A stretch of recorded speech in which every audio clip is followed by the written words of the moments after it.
नमस्कार प्रेक्षकांनो, या मालिकेच्या आजच्या जबरदस्त भागामध्ये अतिशय रंगतदार आणि मजेशीर आणि समर स्वानंदीच्या प्रेमाचा ट्विस्ट आणि मल्लिकाच्या तोंडावर आपटण्याचा ट्विस्ट आपण पाहणार आहोत. त्यामध्ये आता स्वानंदी ही घरी असते आणि चक्क आता समर आता त्याच्या आवरून बाहेर येताच आता समर म्हणतो की हे काय स्वानंदी, तुम्ही कामाला नाही जाणार का? तर आता स्वानंदी म्हणते की एका क्लायंटबरोबरची मीटिंग होती ना, ती कॅन्सल झाली. तर आता समर म्हणतो अरे वा, मग तुम्हाला आराम करता येईल, मी आलोच फ्रेश होऊन असे म्हणत समर आतमध्ये जातो. तर समरकडे बघत इकडे स्वानंदी विचार करते की अरे वा, समरचा राजवाड्यांचा आज मूड एकदमच चांगला दिसतोय. आणि इकडे आता बेडरूममध्ये समर आता बाहेर येतो आणि एकटक आता स्वानंदीच्या आठवणीत हरून जातो. तर पाठीमागून स्वानंदी आणि समर आणि तिला आता कॉफी घेऊन येते आणि कॉफी आता देत आता समरकडे बघत आता स्वानंदी म्हणते की मला एक बोलायचं होतं, ऐका ना. तर समर म्हणतो बोला ना.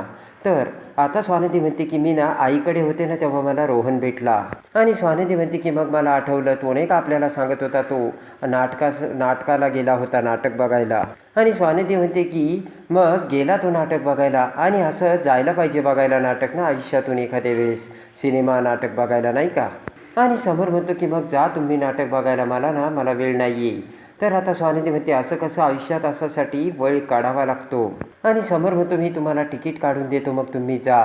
तर स्वानंदी म्हणते का, मी काय तिकीट काढू शकत नाही आहे का? आणि स्वानंदी म्हणते की हे बघा, मला तुमच्यासाठी नाटक बघायला जायचे, तेव्हा तुम्हाला माझ्यासाठी वेळ नाही काढता येणार का? आणि रागातच आता स्वानंदी समरकडे बघत म्हणते की ओके ठीक आहे, ओके. आणि स्वानंदी पाठीमागे जाते. आणि इकडे आता संध्याकाळ होताच आता रोहन हा आदिराला घेऊन बाहेर फिरायला येतो आणि आदिराची माफी मागत म्हणतो की सॉरी बरं का आदिरा, उगाच आईमुळे मी तुझ्यावर रागावलो. आणि इकडे आता आदिरा म्हणते की ओके रोहन, पण तुला एक कळतंय का, लग्न झाल्यापासून आपल्यामध्ये जे वाद झाले ना, ते केवळ फक्त आईमुळे झाले. आणि लगेच आता आदिरा म्हणते की ऐक ना, माझं आणि आईचं ना पार्टीमध्ये भांडण झालं, बरोबर. आणि त्यानंतर माझ्या आईने आणि तुझ्या आईने आपला डिव्होर्स करण्याचा प्रयत्न केला. आणि लगेच आता रोहन म्हणतो बरोबर आहे, त्यावेळेस आईचं खरंच खूप चुकलं होतं. तर आदिरा म्हणते की त्यानंतर मी निर्णय घेतला होता की आपण दोघं वेगळे राहूयात. आणि आदिरा म्हणते की हे जे काही घडलं हे सगळं ट्रेस केलं तर आईपर्यंतच पोहोचतंय रोहन. आणि रोहन म्हणतो की हे बघ आदिरा, आपण आपलं रिलेशन एवढं स्ट्रॉंग करूयात की बाकीच्या गोष्टींचा ना आपल्यावरती काही इफेक्टच नाही पडला पाहिजे. आणि आदिरा म्हणते की कसा नाही पडणार इफेक्ट रोहन, ते काय आपल्या हातात आहे का? आणि आदिरा म्हणते की आजपर्यंत मी कधी आईबरोबर भांडण पहिल्यांदा उकरून काढलं का? तर आता रोहन म्हणतो नाही का, पण तो आईचा स्वभाव आहे आणि आईचा स्वभाव काय आता आपल्याला बदलता येणार आहे का आदिरा? आणि रोहन म्हणतो की आदिराच्या काही काही गोष्टी आहे ना तू सोडून देत जा.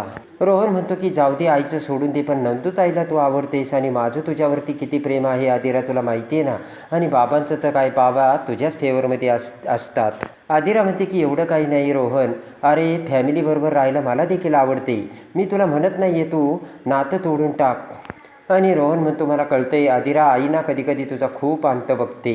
रोहन म्हणतो हे बघ आदिरा, तू आई समोर ना शांत राहत जा, बोलू देत जा तिला, मी सुद्धा काही रिॲक्ट करणार नाही. आदिरा म्हणते मला असं जमणार नाही रोहन, मला ज्या माणसाचा राग आहे ना मी त्याच माणसावर राग काढते आणि त्यांनासुद्धा कळू दे ना, दुसऱ्यालासुद्धा मन असतं म्हणून. इकडे आता स्वानंदीला म्हणतो की हे बघा, आपल्यात किती जरी मोठं भांडण झालं ना, ते अगोदर आपण मिटवायचं आणि नंतरच त्या दिवशी झोपायचं. आणि स्वानंदी म्हणते की अहो तुम्हाला कळतंय का, नाटक ही मराठी माणसांची ना संस्कृती आणि परंपरा आहे.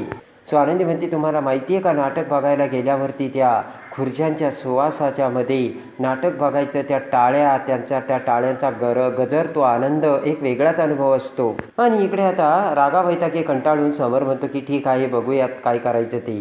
आणि समर बाजूला जातो. आणि इकडे आता समर आणि आनंद दोघेही कंपनीत आता कामाविषयी बोलत असताना आता समरच्या मोबाईलवर निकिताचा फोन येतो.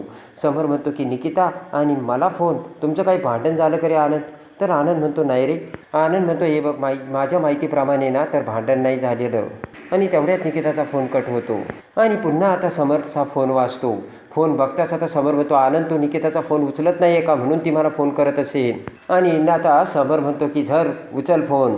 आणि आनंद फोन घेतो आणि म्हणतो हॅलो निकिता. तर निकिता म्हणते तू का उचलला फोन, दे त्याला फोन. आणि निकिता म्हणते की तू त्याला फोन दे. तर हळू आवाजात आनंद म्हणतो की अरे ती जाम भडकली आहे. आणि आनंद आता तो मोबाईल समरकडे देतो. आणि लगेच आता समर म्हणतो हा डार्लिंग बोल. तर निकिता म्हणते कसली डार्लिंग, अरे म्हातारा होईपर्यंत तू काय ऑफिसमध्येच बसणार आहे का?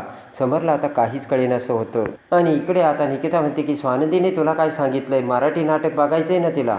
निकिता म्हणते की अरे ती हट्ट करते तर तिचा एवढासा हट्ट तू पुरवू शकत नाहीये का. निकिता म्हणते नशिबाने तुला चांगली बायको मिळाली, जरा चांगलं कर. आणि समर म्हणतो की तू काय सगळं आयुष्य कामातच घालवणार आहेत का.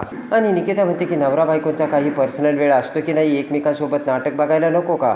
निकिता म्हणते की मला कळतंय स्वानंदी एकटी नाटक बघायला जाऊ शकते, ती एकटं मॅनेज करू शकते, पण त्यासाठी आम्ही तुमच्यासोबत लग्न करतोय का. आणि निकिता म्हणते तुम्ही कामच करीत बसा, आम्ही करतो घरी स्वयंपाक. समर म्हणतो की तू चिडू नको ग. तर निकिता म्हणते चिडू नाही को तर काय करू. एक तर ती तुझ्याकडे काही मागत नाही आणि मागितलं तर तू तिचा हट्ट पुरवत नाही. आणि निकिता म्हणते तुझा हा विचित्रपणा त्या आनंदमध्ये सुद्धा आलाय आणि तो पण दिवसभर कामातच असतो. निकिता म्हणते मी तुला सक्त ताकीद देते समर, एकदा का तुमचे रिलेशनशिप बिघडले ना मग ते भांडण तुमचं मिटवायला मी येणार नाही बरं का. आणि लगेच आता निकिता म्हणते ठेव फोन आणि निकिता फोन कट करते. तर आता समर म्हणतो की तुझी बायको डेंजर आहे बाबा. आणि इकडे आता स्वानंदीने बेडरूममध्ये आता त्या जुन्या डायऱ्या काढलेल्या असतात आणि त्या जुन्या डायरीतील आता पानामध्ये ठेवलेलं गुलाबाचं फूल आता स्वानंदी बघताच ते गुलाबाचं फूल समरने हातात घेऊन आपल्याला आय लव्ह यू म्हणत कशी प्रेमाची कबुली दिली होती हे आता स्वानंदीला आठवून स्वानंदी खुश होती. आणि तेवढ्यात स्वानंदीचा फोन वाजतो. आणि इकडे आता फोन उचलत स्वानंदी म्हणते की अहो तुम्हाला 100 वर्ष आयुष्य आहे. समर म्हणतो काय करत होत्या, तर स्वानंदी म्हणते थोडी साफसफाई करत होती. समर म्हणतो अहो आज सुट्टी आहे, साफसफाई करण्यात सुट्टी नका वाया घालू. समर म्हणतो त्यापेक्षा ना काहीतरी छान करा. स्वानंदी म्हणते की म्हणजे काय करू बरं. समर म्हणतो आपण बाहेर जेवायला जाऊया. तर स्वानंदी म्हणते घरी जेवण बनवलंय की. समर म्हणतो बाकीची माणसं आहेत ती जेवतील. स्वानंदी म्हणते अहो सगळ्यांचा विचार करून जेवण बनवलंय, वाया जाईल. समर म्हणतो हे बघा मी तुम्हाला लोकेशन पाठवतो, ताबडतोब तुम्ही तिथे या. तर आता स्वानंदी म्हणते म्हणजे तुम्ही फ्री झालात का. स्वानंदी म्हणते की मग जाऊयात ना आपण नाटक बघायला किंवा सिनेमा बघायला. तर आता समर म्हणतो मी कळवतो तुम्हाला. आणि लगेच आता समर म्हणतो तुम्ही या, मी तुम्हाला लोकेशन पाठवतो. आणि आता समर म्हणतो की ठेवा फोन. तर स्वानंदी म्हणते तुम्ही ठेवा. समर म्हणतो तुम्ही ठेवा. तर स्वानंदी म्हणते मी 1 2 3 म्हणते आणि दोघेही बरोबरच ठेवू. स्वानंदी 1 2 3 ठेवताच आता दोघीही वाट बघू लागतात पण कोणीच फोन ठेवत नसतो. तर आता स्वानंदी म्हणते तुम्ही जे केलं ना तेच मी केलं. आणि इकडे आता रोहनने नाटक बघितल्यानंतर त्या नाटकाची स्टोरी एवढी इंटरेस्टिंग आहे आणि रोहन फक्त नाटकाविषयीच आदिराबरोबर बोलत असतो. आदिरा म्हणते की मला त्याची स्टोरी सांग ना. तर रोहन म्हणतो त्याची स्टोरी फक्त लग्नाच्या अवतीभोवती फिरते. आणि ते ऐकून आता आदिरा म्हणते की मला अशा पॉईंटवर जायचं आहे की आपण ना एकमेकांच्या पेक्षा जास्त ओळखायला पाहिजे. आणि त्यानंतर इकडे आता आदिरा म्हणते की आय लव्ह यू रोहन आणि पटकन आदिरा रोहनला मिठी मारते. आणि त्यानंतर आता लोकेशन पाठवल्यामुळे आता स्वानंदी ही समरला भेटायला येते. तर समर तिथे येताच आता स्वानंदीकडे बघतो आणि म्हणतो अरे वा तुम्ही आलात आणि हे काय आज तुम्ही वेगळी साडी नेसलात, या साडीत खरंच तुम्ही खूप सुंदर दिसताय.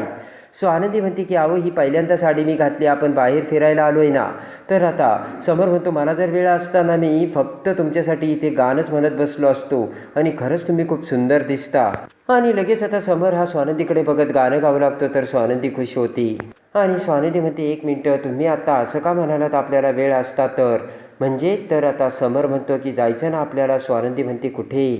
आणि समर आता नाटकाची 2 तिकिटे आता खिशातून बाहेर काढून स्वानंदीला दाखवतो. ते बघून आता खुश होत स्वानंदी म्हणते की म्हणजे आपण नाटक बघायला जाणार आहोत.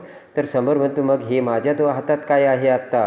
आणि लगेच आता समर म्हणतो की आपल्याला नाटकाला जायचं ना आणि परंपरेनुसार मी तुमच्यासाठी चाफ्याचे फुलं आणले. आणि समर खिशातून ते फुलं काढून स्वानंदीला देतो. खुश होऊन स्वानंदी त्या फुलाचा सुगंध घेते आणि म्हणते किती छान आणि थँक्यू असे बोलताच आता समर म्हणतो मोस्ट वेलकम. आणि आता दोघेही थिएटरमध्ये जातात. तर आता दोघेही पहिल्या रांगेत बसतात. स्वानंदी खूप खुश होते. पहिल्यांदा मी आपण नाटक बघायला आलोय आणि पहिल्या रांगेत बसलोय असे स्वानंदी बोलते. आता नाटकाला सुरुवात होते. समर आणि स्वानंदी आता एकाग्रचित्तेने नाटक बघू लागतात. आणि इकडे आता नाटकामध्ये यम आता एका नवऱ्याचा प्राण घेऊन जायला आलेला असतो. त्याची बायको म्हणते की हे बघा तुम्ही त्याला घेऊन जाऊ नका, वाटलंच तर तुम्ही माझा जीव घ्या. आणि त्याची बायको आता यमदेवाला आता सुरी दाखवते. यमराज म्हणतो की सुरी खाली ठेव, आपल्याला बोललं पाहिजे. यमराज म्हणतो की हे बघ त्याच्या नशिबात त्याचं मरण आहे, तुझं नाहीये. आणि यमराज म्हणतो एक तर नरकात जागा नाही आणि तिकडे स्वर्ग ओस पडलाय आणि स्वर्गातल्या अप्सरासुद्धा आता त्यांना काम नाही आहे, त्या नाचणार तरी कुणापुढे. तर सगळेजण हसू लागतात. आणि लगेच आता त्याची बायको म्हणते की मी असं त्याला एकट्याला जाऊ देणार नाही. तर यमराज म्हणतो सुरी खाली ठेवा. आणि लगेच आता यमराज तिच्या नवऱ्याचे प्राण परत येतो तर तो उठून आता पटकन बायकोला मिठी मारतो आणि म्हणतो आणि खरोखर आईवडिलांची पुण्याई आणि मी जिवंत झालो. तर बायको रागावत म्हणते काय. आणि आता नाटक बघतच आता मोठमोठ्याने हसत आता समर आणि स्वानंदी खुश होतात आणि एकमेकांना टाळी देतात. आणि समर आणि स्वानंदी आता नाटक बघून बाहेर येतात. तर समर आता स्वानंदीला म्हणतो ते नाटक बघून मी भारावून गेलो. त्यामध्ये मस्त डायलॉग होता, थोडी मी भिजते थोडी तुम्ही भिजा आणि थोडं मी गोड राहते थोडे तुम्ही गोड राहा, असे म्हणत छत्री धरत आता प्रेमाने समर स्वानंदीला मिठी मारतो. आणि एवढ्यात आता नाटकाचा इंटरव्हल होताच आता समर आणि स्वानंदी बाहेर येतात. तर आता समरचा फोन वाजतो आणि आता त्या नाटकामध्ये काम करणारा तो नाटक कलाकार आता समरचा मित्र असतो आणि तो फोन करून आता समरला म्हणतो आलात तू नाटक बघायला, मला भेटल्याशिवाय जाऊ नकोस.